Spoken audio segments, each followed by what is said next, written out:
कि सुंदरकांड का पाठ करें तो यहीं से आरंभ करें। शंकर जी गारंटी ले रहे हैं। भगवान भोलेनाथ कहते हैं कि जो चरित्र मैं सुना रहा हूँ, जो इस कथा को सुनेंगे और सुनाएंगे, ये मैं दावे के साथ कहता हूँ। महादेव कहते हैं कि प्रभु राम उसके संपूर्ण मनोरथों को पूरा कर देंगे। तिनकर सकल मनोरथ सिद्ध करें त्रिशरा। त्रिशरा को मारने वाले प्रभु राम उसके संपूर्ण मनोरथों को, वो जो सोच लेगा वो सब कुछ हो जाएगा। तो इसमें विश्वास रखिए। यदि कोई काम बिगड़ रहा है तो आप चमेली के तेल की जोत या घी की जोत सामने रख करके और फिर आप जोत जलाएं। पूजा में बैठे तो दाहिने हाथ पर रखिए और पंचपात्र है वो बाएं हाथ पर रखिए। किताब ठीक सामने रखिए। धुले हुए वस्त्र पहन करके बैठिए और सुंदरकांड का पाठ मानस के किष्किंधा कांड के दुआ नंबर 29-29 से आरंभ कीजिए। शंकर जी गारंटी ले रहे हैं।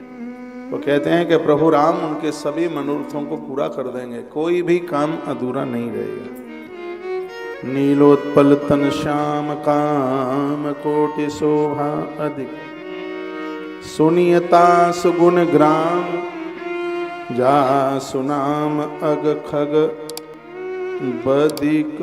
कहा जाता है कि जिनका नीले कमल के समान श्याम शरीर है, जिनकी शोभा करोड़ों कामों देवों से भी, राम जैसा तो सुंदर ही नहीं कोई, जिनका नाम पापरूपी पंछियों को मारने में एक व्याध के समान है, उन राम के गुणों के समूह लीला को अवश्य व्यक्ति को सुनना चाहिए।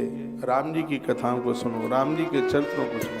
सब अपने अपने घर में रामायण रखो। आपको पता है जिनके घर में रामायण का पाठ होता है उसके घर में कोई वास्तु दोष पितृ दोष नहीं रहता।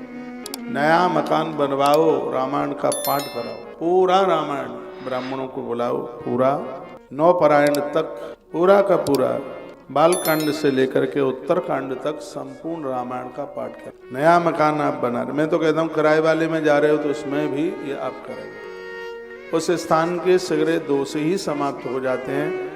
यह रामचरित मानस की बहुत बड़ी महिमा है। आइए, ये मैंने कुछ किष्किंधा कांड की चौपाइयाँ आपके बीच में रखी। अब यहाँ से सुंदरकांड की चौपाइयाँ आरंभ होगी। सबसे पहले तो इसमें 3 श्लोक है।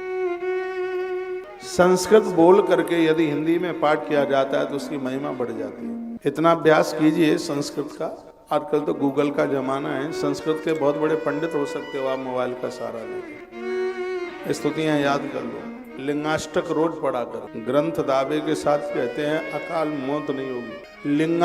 लिंगाष्टक का पाठ करने से प्रत्येक दिन 12 ज्योतिर्लिंगों का दर्शन करने का फल प्राप्त होता है। सुन लो ये बात ठीक। लिंगाष्टक का पाठ करने से प्रत्येक दिन 12 ज्योतिर्लिंगों के दर्शन करने का पुण्य प्राप्त होता है।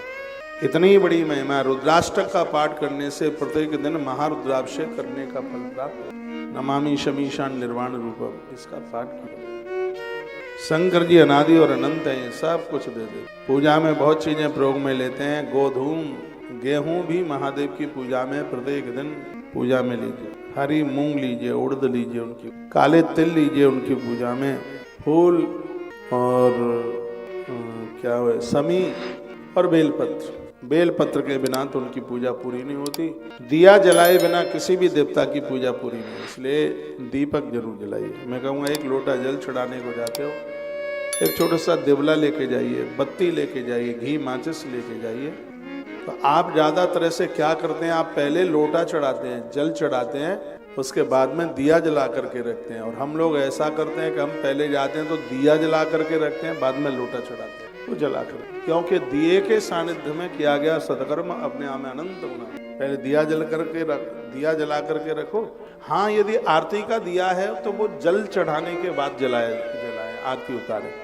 आरती का दिया अलग होता है और मंदिर में जला करके रखते हैं वो दिया अलग होता है। दोनों दियों की बड़ी अपने आप में बड़ी महिमा है। जो दिया आपने जला के रखा है वो आयुष्य बढ़ाता है, वो उम्र बढ़ाता है। ये इसकी बहुत बड़ी महिमा है। तो दीपक आप जलाकर आप पूजा में आप रखते हैं, आपका कर्म साक्ष्य। ये आपके पुण्यों को छीन नहीं होने देता, ये आपके पुण्यों को कम नहीं होने देता।